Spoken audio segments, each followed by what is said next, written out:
Olá, pessoal! Que bom ter vocês de novo aqui no momento de alto astral do dia, né? Eu espero que quando vocês liguem a TV, ou o Note, ou o celular e acessam o Virou Moda, daí aquela sensação de energia boa, que é o que a gente quer trazer para vocês. Energia e papo bom com muitas informações. Hoje a gente tá aqui com o Arthur Duarte e com o Francisco Zancan. Eles têm uma startup que assessora na busca de pontos comerciais. Sim, gente, tem toda uma técnica e metodologia por trás disso e que pode ser de super interesse para quem vai abrir um negócio, né? Enfim, para começar já bem localizado. Também vamos conversar com a empresária e consultora de estilo Tatiana Araldi, que tem um serviço que reúne brechó e malinha compartilhada. Como é que funciona isso? Super sustentável e cômodo, né? Também vamos ver hoje como funciona o jantar de memórias com a chefe Pamela. É Pamela Rosniewski, eu tenho que sempre colar o nome dela porque não é fácil, né? Polonês. E vamos ter, obviamente, o Virei Mamãe e o Drops de Moda. Então, ó, vamos lá.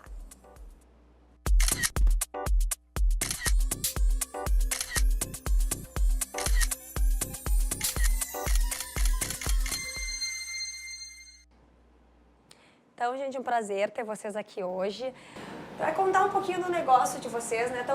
Tão legal ver 3 jovens empresários que estão arriscando aí, empreendendo no Brasil, que não é um lugar fácil, com ideias super modernas, que tem tudo a ver com a nossa realidade. Então, eu realmente fico muito empolgada e orgulhosa também de ver como as mentes férteis aí fazem a coisa acontecer. Então, rapazes, vocês têm uma startup que tem como foco a busca do melhor ponto comercial para o cliente, é isso? Isso, exatamente. Como funciona isso? O que acontece? A gente notou que existe uma dúvida muito grande em quem vai abrir um negócio e é saber onde é que tu vai colocar esse empreendimento. Então, a gente notou que o que o mercado ofertava para a gente chegava até um certo limite e o resto a pessoa ia no feeling. Porque a gente descobriu que existem técnicas urbanas que podem auxiliar isso. Então, a gente consegue fazer de forma remota, fazendo cálculos matemáticos baseados apenas no desenho da cidade. Então, com o desenho, por exemplo, de Toronto, que a gente entregou um mês atrás, eu posso dizer qual é o melhor lugar em Toronto para tu colocar uma loja de ajuste de roupas. Ou a gente pode dizer como funciona Timon no Maranhão e fazer isso de forma remota e rápida. Então, os nossos clientes, eles chegam para a gente consegue auxiliar de uma maneira utilizando uma metodologia urbana e dar esse resultado de uma forma prática. Tentando explicar rapidamente, será algo assim. E principalmente a questão de como transmitir um conteúdo que é tão difícil de entender, morfologia urbana, né? O nome já assusta. Como é que, né, a pessoa que é empreendedora vai se informar disso? Então, na verdade, a capacidade também da empresa de como passar isso de forma clara e prática, e principalmente num tempo hábil. Muitas vezes o empreendedor ele demora muito tempo até entender realmente qual é o melhor ponto e não tem informação sobre aquele ponto. Então, como a gente conseguiu essa informação, a gente junta com informação de mercado e entrega em no máximo 3 semanas de uma forma muito mais prática, comparando como é que está o ponto disponível com a concorrência. Então, essa é a questão, é trabalhar o método e não ser só uma ferramenta, como muitas das startups são, não ser só uma base de dados. Então, é trabalhar o quanto vai ser entendível para o cliente. Pois é, até agora eu fiquei também com uma dúvida aqui. Vocês estão falando, bom, uma forma é assim, por cálculos, enfim, um algoritmo, sei lá eu como é que funciona, tá? Que consegue identificar isso, por exemplo, com base no mapa da cidade. Mas existe um componente subjetivo, né? Que é também a percepção de como é que daqui a pouco funciona a cultura daquele local, porque vocês tendem gente que vai botar um negócio em Toronto completamente diferente da realidade de Porto Alegre. Isso também é avaliado, também é ponderado? Como é que funciona? Isso é ponderado, mas é importante falar a questão cultural. O ser humano, ele é um animal, né? E a gente tem que partir desse pressuposto. E a gente tem o nosso subconsciente. Então, o subconsciente é o que compra. Eu trabalhei com visual merchandising em uma época e a gente sabe que a pessoa que compra é inconsciente, é o nosso processo. O processo de se deslocar numa cidade também é. Apesar da gente pensar que tudo bem, eu sou muito inteligente, é um ser humano, pensar, eu sou demais. Mas na hora que a gente vai andar de um ponto para o outro, normalmente a gente vai andar pela grama, digamos assim, numa praça. A não ser que tu pode botar uma plaquinha, proibir pisar na grama. Só não vai pisar se tu for multado. E a gente vê as pessoas seguem tendências. Independente da cultura, a gente vai querer ir do ponto A para o ponto B pelo caminho mais curto. E independente da cultura, a gente vai querer ficar no lugar que é mais perto de tudo. Então imagina que a gente está numa sala de aula. Começou a sala, as pessoas entraram. Normalmente elas vão ficar na parede. Isso não é algo tão cultural, isso é uma coisa mais psicológica nossa, a gente se sente mais protegido. A gente normalmente tem medo do escuro, por uma questão evolutiva. A mesma coisa na cidade, a gente quer ficar próximo de tudo. Então, naturalmente, por exemplo, no centro de Porto Alegre, ele acaba sendo morto. Por quê? Porque ele é no canto. Ou seja, morfologicamente falando, pelo desenho da cidade... Ele é um centro que não é central. Exatamente. E aí, naturalmente, a gente não quer ficar lá. A gente acha que tudo é longe lá. A gente acha que um bar que fica no centro não é tão perto pra gente, não é tão prático. E isso faz com que a gente acabe preferindo um bar no Moinhos, um bar no Montserrat, que são lugares que são mais próximos de tudo e morfologicamente, como a gente chama, é mais central. É basicamente isso que a gente calcula. E é a diferença também de estudar tendência do que quantidade. Quantidade...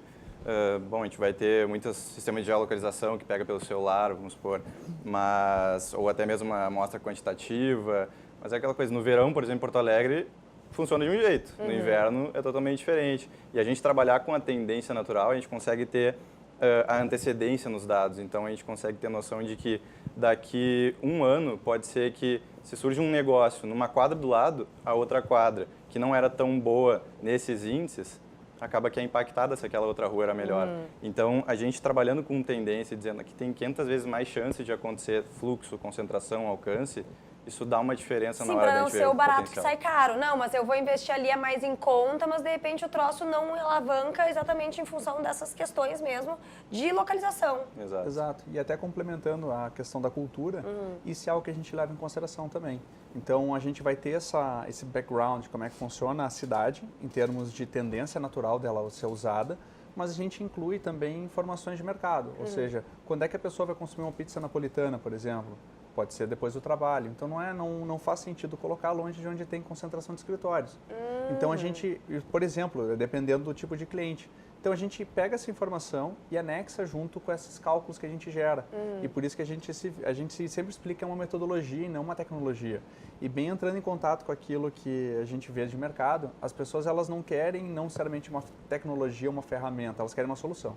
E a gente descobriu que essa solução que o mercado quer tem que passar através de um conhecimento mais técnico para ficar uma coisa mais perfeita. E de forma didática. E que de é forma mais importante. didática. Sim, né? É um relatório completo, então, do considerando todas essas variantes, qual seria a melhor escolha. Exato. Exatamente. Tá. Agora, considerando a nossa realidade, assim, Porto Alegre, né, que eu consigo também identificar daí, os telespectadores gaúchos vão conseguir identificar mais facilmente a capital. O que vocês percebem de peculiaridades, assim? E que vocês conseguem, de repente, até explicar para nós as diferenças entre alguns tipos de negócios. Vocês atendem também pessoas físicas, né? Não é só pessoa jurídica, profissionais autônomos também podem fazer o uso desse tipo de negócio. Sim. Não, tá? e até mesmo vezes em que tem muitas pessoas que têm um terreno e não sabem o que fazer com aquilo. A gente também vê esse potencial. Pô, o que é mais útil ali? É tu pensar em botar um mercadinho? Vocês também dão a ideia, de repente. Exato, porque olha. como a gente compara com a concorrência e, na verdade, cada mercado funciona de um jeito, é como o Francisco estava falando, a gente vai ver cada um desses índices e vai pensar, bom, se a gente tem um mercadinho, a gente tem que pegar pontos que peguem as pessoas num raio de 200 metros de distância perto, mas se a gente tem uma ferragem, como a gente tem clientes como ferragem, a gente vai trabalhar um raio maior, avenidas como Maguete, uma Plínio, uma Anitta, acaba que tem uma abrangência grande, um alcance grande, então cada um vai ser norteado assim. Né? E eu acho que a peculiaridade de Porto Alegre é que a gente tem uma cidade bem densa até. Se tu for comparar a região que a gente mais costuma usar na cidade, é ali, vai do centro, Bonfim, Bela Vista, Montserrat, até o Boa Vista. Esse é um núcleo onde muita coisa acontece em termos de business, em termos de implementação de negócios. E a gente tem uma segunda cidade na Zona Sul, praticamente, que é Venceslau Escobar, Cavalhada, Ipanema. Essa região ela funciona normalmente como uma cidade diferenciada. Alguns serviços que funcionam nesse centrinho, como eu mencionei anteriormente, do núcleo duro de Porto Alegre, não funcionam naquela Zona Sul. Então, por mais que Porto Alegre seja compacta, a gente tem vários funcionamentos de cidade acontecendo no mesmo ambiente. Assim como a gente tem que observar, por muitos clientes vêm e dizem, a gente só quer uma partezinha de uma cidade. Depende do teu tipo de negócio. Tem negócios que, por exemplo, estão no Barra Shopping Sul. Bom, a construção de um shopping em Canoas, ele vai ter um impacto, vamos supor, em lojas dali. Sim. Então, a gente tem que ver toda essa concentração, como é que vai funcionar, e principalmente a abrangência que uma cidade da região metropolitana às vezes pode ter o impacto do consumo negativo ou positivo em determinado lugar. Sim, não é tão localizado assim. E eu acho muito interessante vocês falarem isso, agora me ocorreu, como faz falta realmente pensar estrategicamente no ponto e em todas essas nuances. Eu moro ali no Central Park, em Porto Alegre, na Ipiranga, e a Ipiranga é uma região que, a meu ver, ela só está despertando agora. Cheia de público potencial, enfim, e um mercadinho, faltava um mercadinho, eu adoro mercadinho. Vê uma coisa tão singela e a pessoa imagina que possa ganhar muito dinheiro. Às vezes tu localizando bem, né? Então, eu fiquei chocada com a ideia de vocês, parabenizo, inclusive. Obrigado. Aliás, como é que vocês conseguem pensar nisso, né? Onde é que tiraram essa ideia? Acho que normalmente falam no marketing que a gente tem que entender uma demanda de mercado e suprir ela. O nosso caminho foi o oposto, né? Surgiu a ideia numa formatura em que eu entrei atrasado e encontrei o nosso outro sócio que mora em São Paulo. E ele estava fazendo mestrado na área de sintaxe urbana. E ele disse, tu conhece alguma coisa de geomarketing? Eu estava fazendo meu MBA na SPM na época. E eu falei, não, mas eu posso descobrir. A gente, naquele momento, começou a ir atrás e falaram que isso teria mercado, essa questão de análise espacial e localização de empreendimentos que tinha uma demanda grande, uma latência, porque as pessoas faziam ainda no feeling, no chute. E foi dali que surgiu a ideia. E a gente começou a ver que o conhecimento de urbanismo, ele é muito usado em empresas como o Renner, que o gestor de expansão é urbanista, mas também é utilizado no mercado, mas muito esparsamente, porque os urbanistas não estão no mercado. E eles têm é difícil aparecer, eles vão para a área acadêmica. Então foi mais ou menos dali, a gente começou a perceber, fazendo a empresa que tinha uma demanda no mercado muito maior do que a gente estava imaginando. E o que dizem em startup, que a empresa tem que ser lançada, a ideia tem que ser lançada para o mercado e vamos ver como responde, é muito o que tem que ser feito mesmo. Quando tem uma startup, lança a ideia no mercado e vamos ver como é que ela responde e vamos maturar esse produto, esse serviço, até realmente ficar validado. É isso que a gente costuma dizer, a gente tem 3 anos aí de empresa entrando no 4º ano, a gente conseguiu validar nos últimos 2 anos com uma intensidade de clientes muito grande, mas o primeiro ano é fazendo trabalho de graça, é ver o quanto aquela ferramenta vai funcionar nos olhos do cliente. Tu já vai testando realmente com a coisa em prática. Exatamente. Que eu acho que também é a cara dos nossos tempos atuais, né? Não dá para deixar a coisa para amanhã, tem que ir fazendo e acontecendo. A gente vai falar mais sobre esse assunto daqui a pouquinho, mas agora a gente vai para o intervalo e já volta.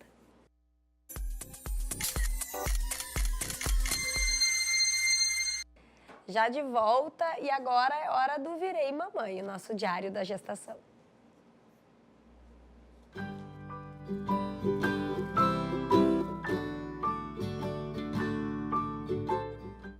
Tô achando que eu senti o Whey.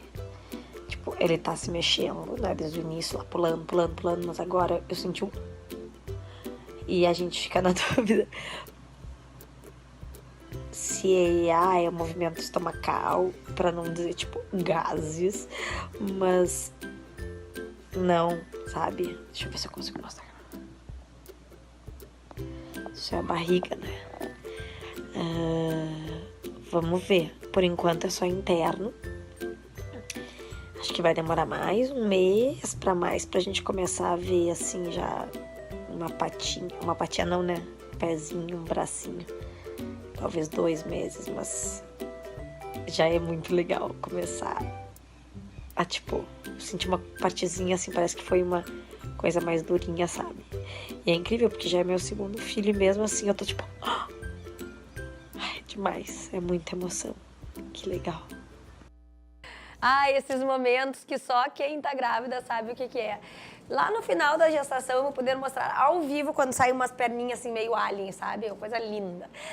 Mas é mágico, é mágico. Bom, agora vamos conversar sobre esse serviço de mala compartilhada, Tati. Sensacional essa ideia também. Obrigada. Inclusive temos uma malinha aqui, acho que a gente pode trazê-la.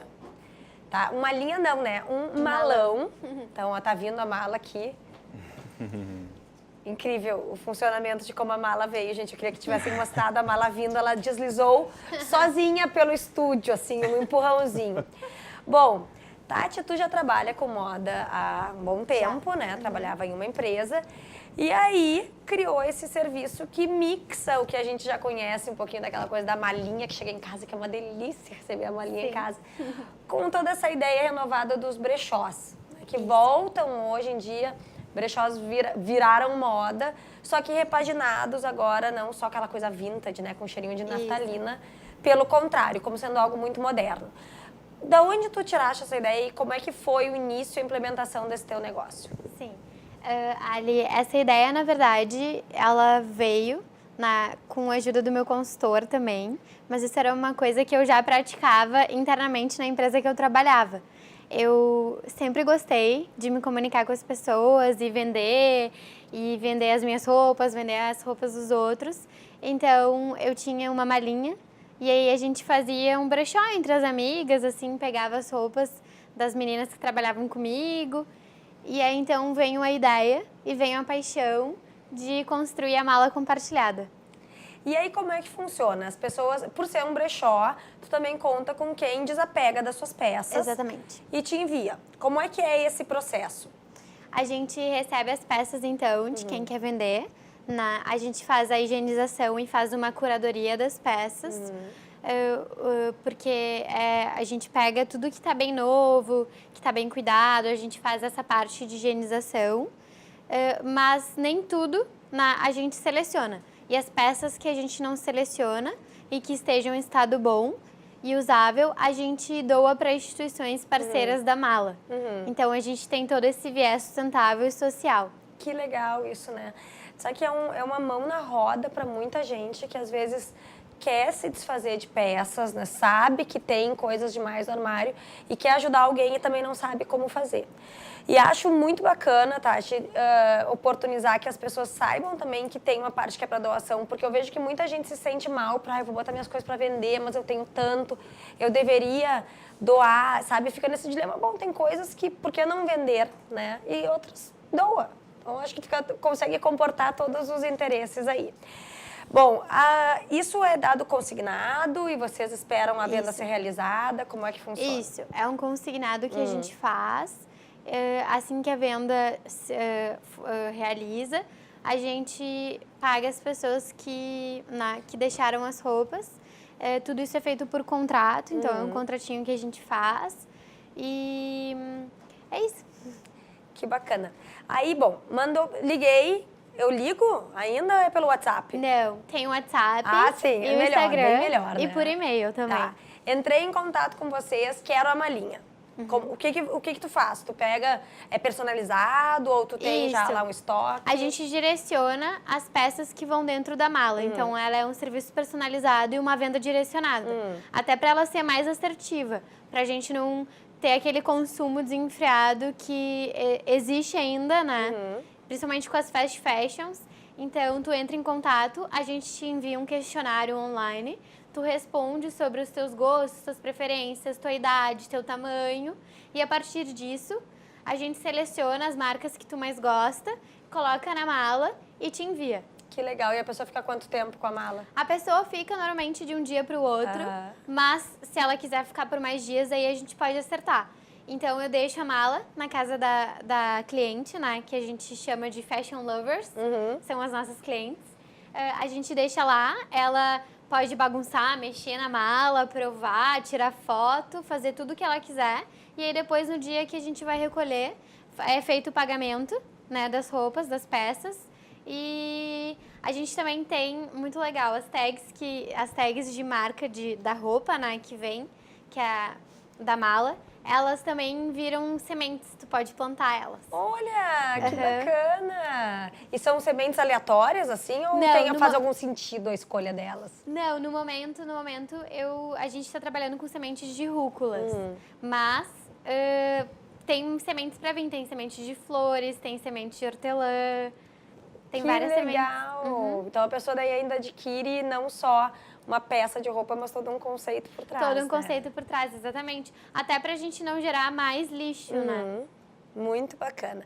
E como é que tem sido a aceitação no mercado, assim, das clientes? Porque acho que tem uma série de barreiras aí que vêm sendo, na verdade, rompidas.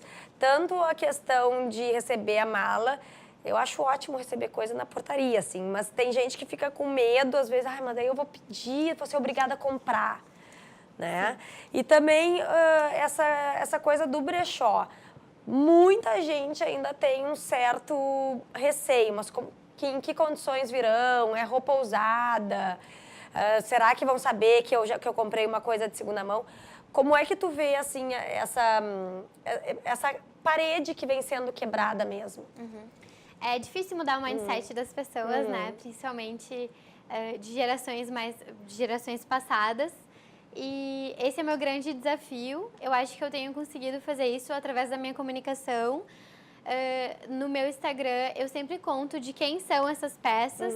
Então, ali diz, né, quem são as colaboradoras da marca. Né? Então, até para te conhecer, porque não é uma roupa qualquer que está vindo para ti. É a roupa da Gabi, da Ju, da Flá. Então, tem toda essa história por trás que eu acho que é super legal. Porque tu tá, pô, tô recebendo uma peça da Gabi, sabe?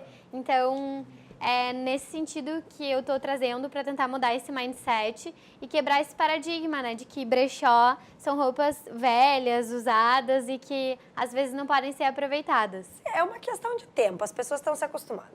A gente tem um vídeo para ver, então roda aí.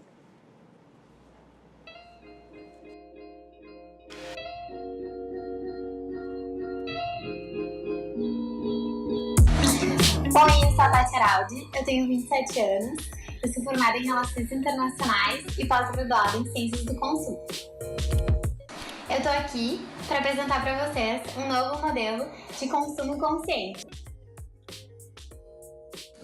A Fashion vai dar uma segunda chance àquelas roupas paradas do seu guarda-roupa e vai reinserir elas no mercado. Além disso, a gente tem um serviço personalizado. Através de um questionário, a gente vai conseguir identificar as marcas, gostos, tamanhos e preferências e montar uma malinha especial para ti. É uma mala compartilhada, ou seja, um brechó que vai até a tua casa. Adorei! E a gente estava conversando aqui há muito tempo. Antigamente, digamos assim, né? Os brechós tinham realmente essa conotação de ser um acervo de pessoas que morreram. Isso. Então, assim, as pessoas tinham lá o seu guarda-roupa, morriam, vendiam as peças, e aí tu ia no brechó, tinha um cheiro de naftalina, e não raro tu pensava assim, de que mortinho, né, veio isso. Hoje já não. Não. Hoje é totalmente outra proposta, inclusive uma proposta mais moderna que tem a ver com o ressignificar o uso das roupas. Então, usei algumas vezes, gente, não faz mais sentido para mim, por que outra pessoa não pode usar? E isso tem que ser destacado, porque é um grande propósito por trás, realmente, do negócio dos brechós, né? Sim. É legal tu contar, né, exatamente a história da peça. E ela te fez feliz em algum momento, porque tu fez esse investimento de comprar uma peça de roupa, mas isso não quer dizer que ela não possa fazer outras pessoas felizes também. Então, é muito legal, assim. E eu vejo que a gente está migrando para uma área sustentável, onde as pessoas estão tendo mais consciência sobre o consumo, sobre a quantidade de lixo que a gente gera. E isso é muito importante. Eu li num relatório, um dos relatórios que foram divulgados ano passado, sobre sustentabilidade, que a gente tem mais de 180 bilhões de libras em peças guardadas no guarda-roupa e paradas. Que absurdo. Então, Em libras, né, gente? libras. Não estamos falando de reais. Então, assim, é muita peça parada. E isso veio de um movimento que a gente conhece, que foi, né, o consumo, a questão do crescimento das fast fashions. Então, teve aquele consumo desenfreado, sabe, aquela moda rápida, né? E então isso gerou muito, né, acúmulo de roupas, enfim, de tecidos. E o tecido hoje, dependendo do tecido, ele demora de 30 a 40 anos para se decompor. Então, é importante fazer, já que a gente fez esse investimento lá atrás, né, não tem por que a gente não botar essas roupas para rodar, em vez de elas pararem num aterro sanitário. Eu gostei também dessa tua ideia de vender o uso feliz da roupa, né? Digamos que é a roupa feliz circulando por aí. Porque ela dá totalmente uma outra cara pra coisa. Eu gosto de brechó, gosto às vezes online, a gente vê daí as grandes blogueiras, tu dizer assim, ai, uau, eu tenho uma coisa da Lala Noleto, enfim. Mas não precisa ser em função da pessoa só, pode ser em função até da energia que ela te traz, né? Exatamente. Muito bacana mesmo, adorei. E fiquei curiosa para saber depois o que tem aí, mas isso vocês não vão ver, vão ter que chamar a Malinha em casa. É só roupa feminina? Não, a gente tem roupa masculina também. Ah, os meninos também, Os meninos viram? também, Ó, vocês viu? estavam aqui antenados. Sim, porque o homem, por exemplo, usa uma camisa 1, 2 vezes e depois não usa mais. Enfim, tem reuniões, né? Então, os meninos ali já riram. Então, a gente também trabalha com roupa masculina. Aham. Quanto tempo leva se eu tiver uma urgência, por exemplo? Em quanto tempo tu me entrega a malinha? Em um dia, Então, de um dia para o outro, eu consigo resolver um problema. sim. Em casa, a Em domicílio. casa. Especialmente, a gente tem uma malinha também, especial aí, sendo montada, só de roupas de festas. Aham. Então, tem vestido longo, vestido curto, acessórios, né, bolsas de festa. Então, também para as pessoas que têm casamentos, eventos especiais. Temática. Temática. Temática. Preciso hoje de roupa para festa glamurosa. Tum. Perfeito, adorei. Bom, a gente vai continuar depois do nosso papo, agora a gente vai para o intervalo e já volta.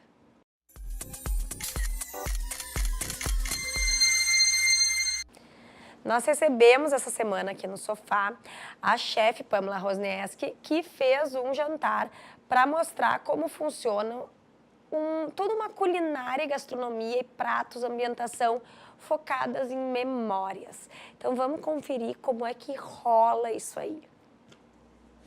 Então hoje eu tô aqui com a chefe de memórias, a Pamela e o Igor, e eles estão preparando uma janta. Então, agora eles estão indo nos preparativos, tirando tudo ali das malas, trouxeram tudo. O que vai rolar, gente? Então, hoje a gente vai fazer um menu em homenagem então ao Patrick. Então a gente teve um tema central que eu ainda não vou contar. E então a gente baseou toda a história que uma pessoa nos contou para homenagear o Patrick. E então a gente construiu um menu a partir dessas histórias.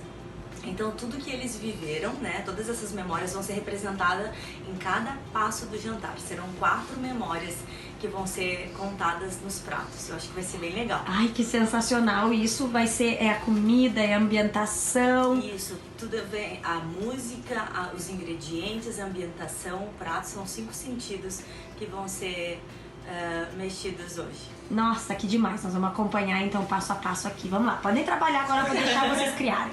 Então, a gente tá aqui fazendo uns cubinhos pra sobremesa já.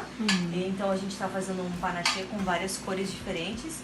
E o Igor tá fazendo uns cubos perfeitos de alguns legumes. Então, a gente fez do outro lado. A gente tá fazendo agora um cogumelo, a gente vai fazer a abobrinha, mas a gente já fez a beterraba, a moranga e a cenoura. Então a gente fez isso, já começando o empratamento, então a gente vai defumar algumas coisas agora. Ui, que legal! E a gente vai começar já a ficar pronto para o primeiro prato.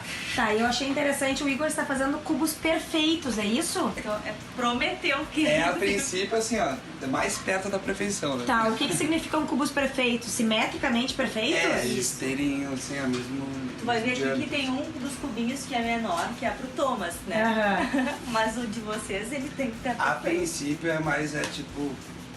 São cubinhos perfeitos.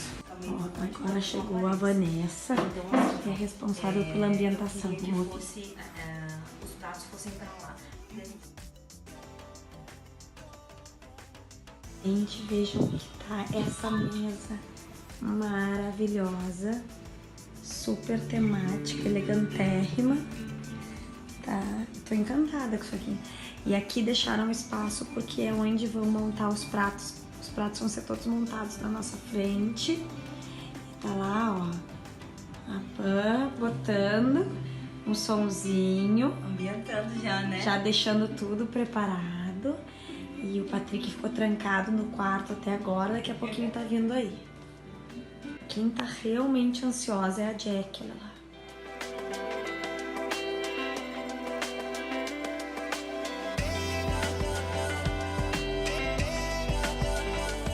Geralmente as pessoas me chamam e eu cozinho memórias, histórias. Então alguém me chamou hoje aqui para te relembrar uma história e eu vou cozinhar. Então conforme as histórias vão passando nos pratos, eu espero que tu lembre quem tá te presenteando com essa memória e que tu possa remeter de uma forma bem agradável. Muito legal. Tá? A gente vai começar os primeiros pratos. Tem uma equipe aqui, tem o Igor e a Vanessa. A gente vai servir vocês hoje. Tá. E eu espero que seja uma experiência bem agradável. Então, Patrick, o que eu tô achando? Muito legal. Tá na expectativa Sim. pra ver quem te deu esse presente?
Aquele molinho era uma toffee.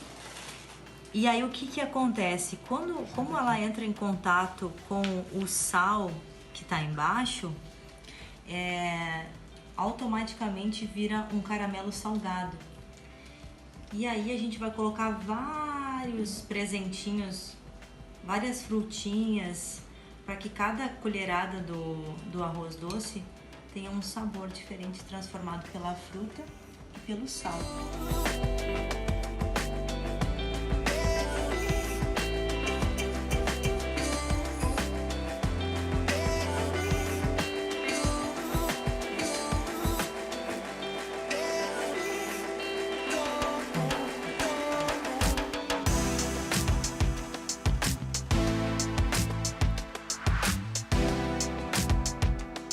Os presentes, ele trouxe um presente dele e um presente nosso. Esse aqui é um menu, talvez daqui a algum tempo, você não lembra o que você comeu hoje? Pô, então todas as inspirações, agora a gente pode legal. falar sobre elas, né? Show. De cada história. E aqui é um presente que eu acho que é legal você Tá. abrir, também Vamos é lá. dele. E esse aqui é nosso, pra vocês lembrarem. Obrigado. E tudo bem? Como é que tá, meu? Achou que eu tinha me esquecido do teu aniversário, né? Ah, viu? Fiz de propósito. Espero que tenha gostado da surpresa. Um grande beijo. Tô aqui na arena, ó. Tô aqui na arena pra levantar mais um caneco. Aproveita aí essa noite. E o presente, cara, foi uma lembrancinha, tá? A tua camiseta 10 e um chaveirinho que eu comprei lá em Recife. Custou uma ninharia, mas é um negócio que tu pode guardar o resto da tua vida. Foi numa chave que tu nunca vai esquecer de mim. Nas pequenas coisas que estão, pequenos objetos que estão as grandes coisas da vida. E a nossa amizade é uma grande coisa que eu levo comigo para sempre. Eu te amo, feliz aniversário. Beijo Aline, beijo Thomas. Tchau, espero que tenham gostado. Eu fiquei aqui pensando, né, nas pequenas coisas, ele falou em objetos, mas nas pequenas coisas que estão, as grandes coisas da vida, é nos detalhes mesmo, né? Mesmo no trabalho de vocês, a gente vê que são esses ajustes, esse ajuste fino, assim, o detalhe. Tu estava falando, né, Tati, de mandar as roupas com cheirinho para a pessoa. Se alguém tinha essa percepção da naftalina, já não vai ter mais. Não vai ter mais. Pelo contrário. E com vocês também, né? Essa coisa de buscar, de repente, parece um detalhe, o ponto, mas não é. Né? E vocês conseguem levantar todas essas peculiaridades do local. Mencionaram no início a questão do cliente em Toronto.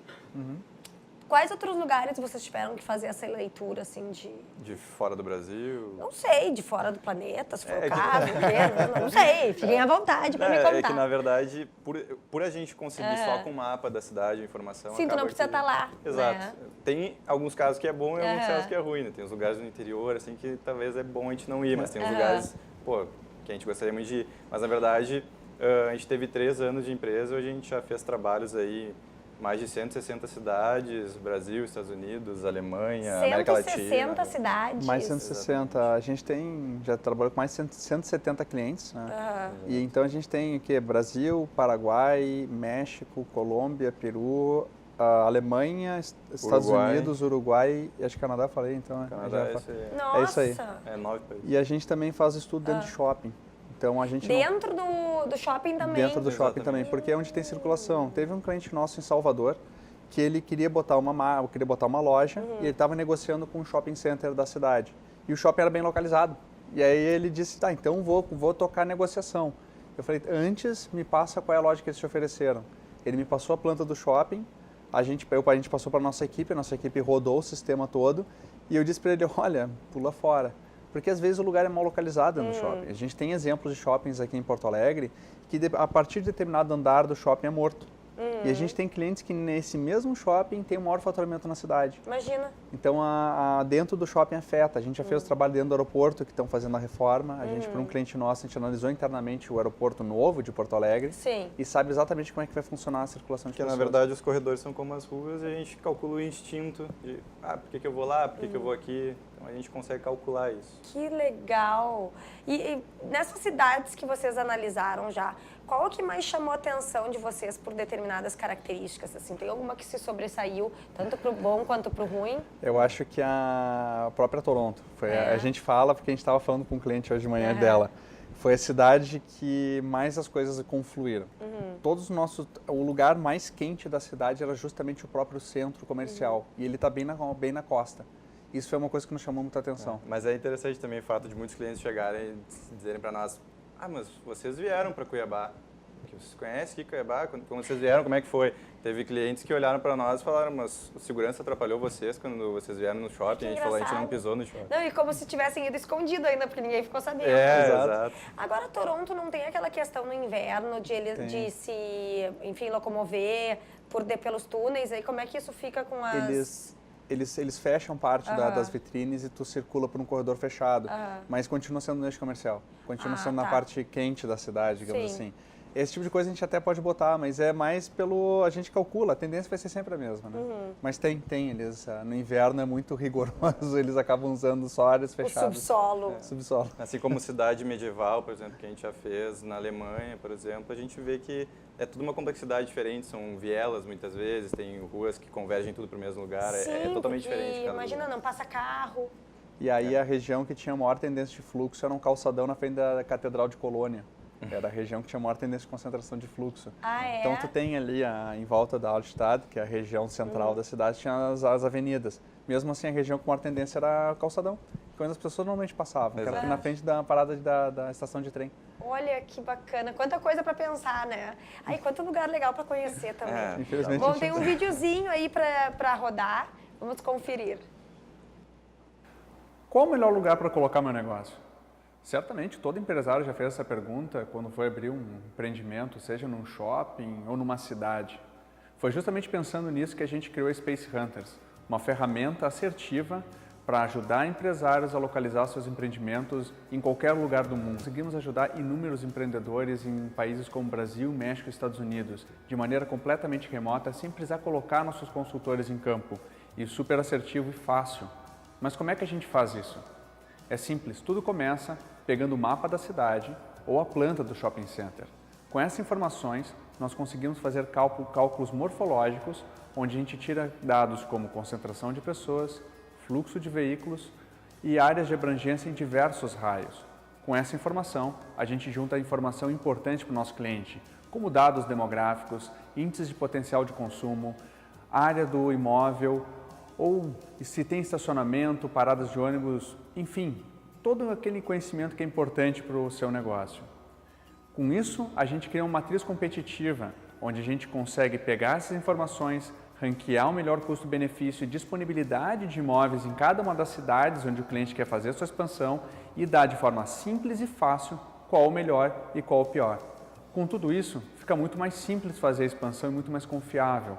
Poder confiar em dados onde tu tenha mais segurança para fazer qualquer uma das decisões que vai ser importante para o seu negócio. E é justamente isso que a Space Hunters quer, dar assertividade, segurança e ter bons resultados para os seus clientes. Já tô até pensando agora, eu fiquei com vontade de abrir um negócio só para eu poder escolher aonde abri-lo.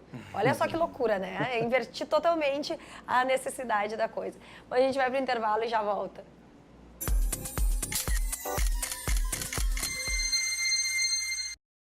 E agora é a hora do nosso Drops de Moda, com um truquezinho de estilo que pode fazer toda a diferença. O nozinho na blusa.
Vocês viram que coisa mais singela que pode ser, muda todo o visual, dá um nozinho na camiseta, dá um nozinho na camisa, já dá um twist naquele look, fica com uma carinha bem mais fresh, digamos assim. Tati, tu imaginou que tu ia empreender? Não. De onde é que surgiu isso? Hoje tu te considera uma pessoa satisfeita com a tua rotina, enfim, com os teus projetos, né, que tu tá botando em andamento? Sim, não, nossa, super, assim. Eu acho que... Bom, na minha família, minha mãe e minha tia são empreendedoras, elas têm o negócio delas, então acho que já foi meio que um estímulo de casa, mas eu nunca imaginei empreender. E tô adorando, tô achando muito legal. Criei minha própria rotina, né? Tenho, enfim, os meus afazeres, eu que organizo a minha agenda, porque eu também tenho consultoria, então tô adorando bastante. Foi muito legal, tô muito satisfeita. É interessante ver como, claro, a pessoa tem alguns desafios aí. Um deles é realmente organizar a rotina e não achar que tu vai ficar em casa, né? Conseguir dosar aquela vontade de ficar em casa, muitas vezes, de pijama. Sim. Mas não, né? Tem que estar atuando e botando as coisas em prática. Tá valendo a pena. Tá valendo a pena, sim. Eu tenho um escritóriozinho também, uma sala, né? Então, isso me ajuda bastante a poder sair de casa e não ter o hábito de trabalhar de pijama. Até porque tu tem que também ter um espaço para botar as roupas, né? Se a malinha é personalizada, imagino que tem um bom número de peças à disposição, tipo um estoque. Temos. Sim. E é de lá que saem as malinhas. Que maravilha. E você, Zen? Porque arquiteto, a princípio, não necessariamente é empreendedor, né? O arquiteto, ele tem eu diria que ele tem um pouco de aversão à questão de mercado. A gente não aprende isso na faculdade. E o que acaba acontecendo, todo arquiteto acaba indo para aquela ideia de fazer um escritório de arquitetura, trabalhar com interiores, etc. Até participei de uma iniciativa algum tempo atrás que ensinava empreendedorismo para arquitetos. Né? Mas sair um pouco da casinha foi um pouco mais complexo. O que aconteceu? Eu fiz uma pós em marketing e comunicação e aí comecei a entender como é que funcionava já o mercado. Eu já era mais avesso a essa questão mercadológica, entender marca, entender como é que funcionava a cabeça do mercado consumidor, que são as pessoas, a sociedade. E aí eu comecei a bolar, tentar ligar A com B, B com C, para ver o que eu poderia fazer para sair da caixa, né? E a gente acabou virando essa questão, mas realmente o arquiteto é um pouquinho avesso, né?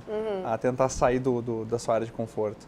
Mas aí a gente vê também como é legal quando se criam negócios multidisciplinares, com profissionais de áreas diferentes, cada um agregando para o mesmo objetivo. E, nossa, pode sair algo sensacional daí, como de fato saiu, né?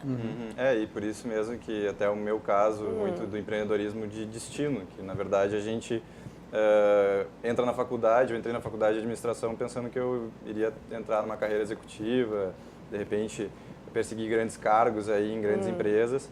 E, na verdade, pela maneira que foi indo a vida dentro das empresas, que tu acaba gostando, vamos supor, de consultoria, fazer plano de negócio, acaba fazendo contatos que trocam muitas ideias, é um ambiente de mercado.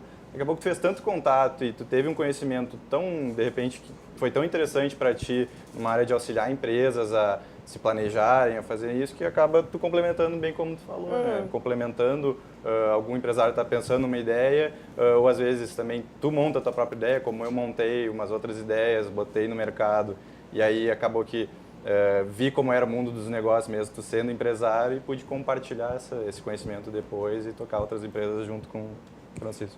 Eu acho demais ver assim os talentos se usando para ideias que vão realmente não só fazer bem a vocês, aos bolsos de vocês, claro que isso todo mundo quer, mas que agregando, enfim, em termos sociais também, né?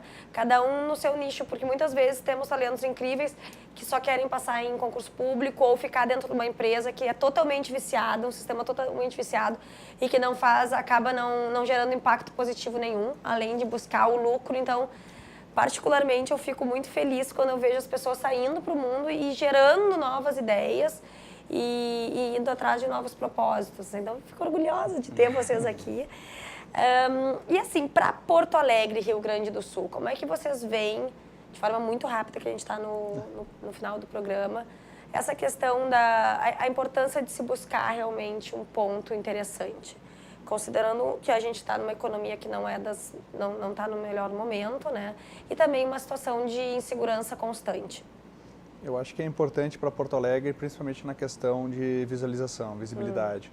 A pessoa, como tu falaste, está perigosa, então a pessoa não vai ficar passeando muito na rua, tanto quanto gostaria. Com o e-commerce, as pessoas elas preferem comprar uma roupa eu compro calçado e camisa, eu compro na internet, para ter uma ideia. Mas se eu um ponto tá no meu caminho de volta para casa, não tem problema nenhum passar. Então, a localização ela é cada vez mais importante, porque ela é importante para esse canal de venda. A pessoa passar, olhar a marca fixa na cabeça, de repente vai fazer um happy hour lá, ou já vai fazer uma compra, a localização é estratégica, mais até do que nunca, né? A compra também, especificamente, ela tem uma coisa muito de aquela experiência, né? Às vezes tu precisa sair para, não, vou me dar isso aqui, nem sempre é só a necessidade, né? Sim. Às vezes é o momento mesmo, pelo menos para a mulher é. Às vezes, eu preciso me comprar uma coisinha. Então, também saber que tu está num lugar agradável, que é próximo da tua casa, enfim, deve facilitar muito. Né? Facilita, né? Porque a gente tem que pensar, a gente pode não estar próximo, mas vai ter um concorrente mais próximo. Exato. E esse aí vai ser a preferência do nosso cliente. E aí quem chegou primeiro, né? Quem chegou primeiro. Aí leva o pote de ouro. Exato. Tu acaba tendo maior facilidade de fidelizar a marca numa localização boa do que uma localização ruim. Muito bem, viram? Não é assim um moranguinho vai lá, decide aonde, né? Decide vou abrir um negócio, sem tem que realmente avaliar. Qual é a área aqui da cidade que vocês acham que mais cresceu ou que se tornou, não que cresceu, né? Mas que valorizou mais comercialmente nos últimos anos? Recentemente, né? Acredito que é a região do Montserrat. Aquela região ela está se mostrando bem interessante, está surgindo muito bar lá, loja lá. Ali a região da Anitta, com a 24, Felipe Neri, ali está surpreendendo um pouco algumas pessoas. Que é o centro, na verdade, de Porto Alegre, se a gente for olhar índice. Geograficamente o centro é ali. Morfologicamente. Por que morfologicamente não geograficamente? Morfologia é o que a gente chama do nosso estudo para as tendências de deslocamentos, né? Então, tudo que quando a gente fala morfologia é o que vai convergir para ali. De acordo com o desenho da cidade, é a região que naturalmente vai concentrar as pessoas, porque geograficamente tu vai pegar a área do município. Aí pode dar ali pela Ipiranga, um pouco mais para o sul, mas onde naturalmente as pessoas vão se concentrar por facilidade facilidade aí, questão pelo desenho da cidade, é ali pelo Montserrat. Já sei agora como impressionar as pessoas num papo de bar, né? Então, não, mas a área mais interessante morfologicamente falando, ó, já tem esse papinho. Vocês já guardem isso porque vai impressionar. Curti, já aprendi essa. Bom, gente, muito obrigada pela presença de vocês. Aprendi muito com todos vocês aqui hoje. E obrigada pela presença de vocês aí do outro lado também. Mais um dia lindo por aqui.